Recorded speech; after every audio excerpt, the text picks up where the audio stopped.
నమస్తే, welcome to 6 TV. నేను దీపిక. ఇక డీటెయిల్స్ లోకి వెళితే సింగరేణి ఎన్నికలపై మావోయిస్టులు లేఖ విడుదల చేశారు. సింగరేణి గుర్తింపు సంఘం ఎన్నికలను బహిష్కరించాలని పిలుపునిచ్చారు. మావోయిస్టుల అనుబంధ సంఘం కార్యదర్శి ప్రభాస్ పేరుతో ఈ లేఖను విడుదల చేశారు. కార్మిక సంఘాల నాయకులు బూటకపు మాటలు నమ్మొద్దని లేఖలో పేర్కొన్నారు. సింగరేణిలో గుర్తింపు సంఘంగా కొనసాగిన టీబీజీకేఎస్ భారీ అవినీతికి పాల్పడిందని ఆరోపించారు. ఇక జాతీయ కార్మిక సంఘాలు సైతం కార్మికులను మోసం చేస్తున్నాయని మావోయిస్టులు ఆగ్రహాన్ని వ్యక్తం చేశారు.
సింగరేణి ఎన్నికలపై మావోయిస్టులు లేఖ విడుదల చేశారు. సింగరేణి గుర్తింపు సంఘం ఎన్నికలను బహిష్కరించాలంటూ పిలుపునిచ్చారు.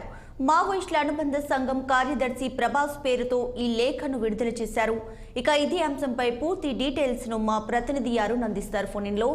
అరుణ్, చెప్పండి, సింగరేణి ఎన్నికలకు సంబంధించి మావోయిస్టులతో ఒక లేఖను విడుదల చేయడం జరిగింది. ఇంతకు ఆ లేఖలో ఏముంది? 27వ తేదీన జరగాల్సిన ఎన్నికలను బహిష్కరించాలని మావోయిస్టుల అనుబంధ సంఘం సీకాస కార్యదర్శి ప్రభాస్ పేరుతో ఒక లేఖ అయితే విడుదలైంది.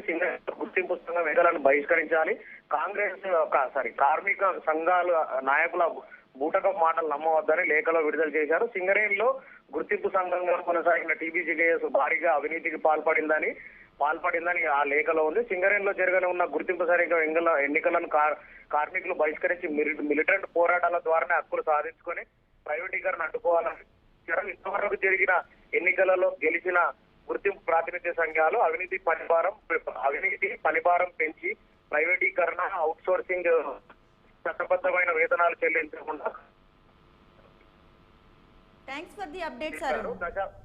దశాబ్దాల చరిత్ర కలిగిన జాతీయ సంఘాల నాయకులు కూడా ఇంతకాలం ద్రోహం, మోసం, అవినీతి టీబీజీకేఎస్ నాయకులు అయితే ఈ 10 ఏళ్లలో రెట్టింపు అవినీతికి పాల్పడ్డారని ఈ లేఖలో అవుతుంది.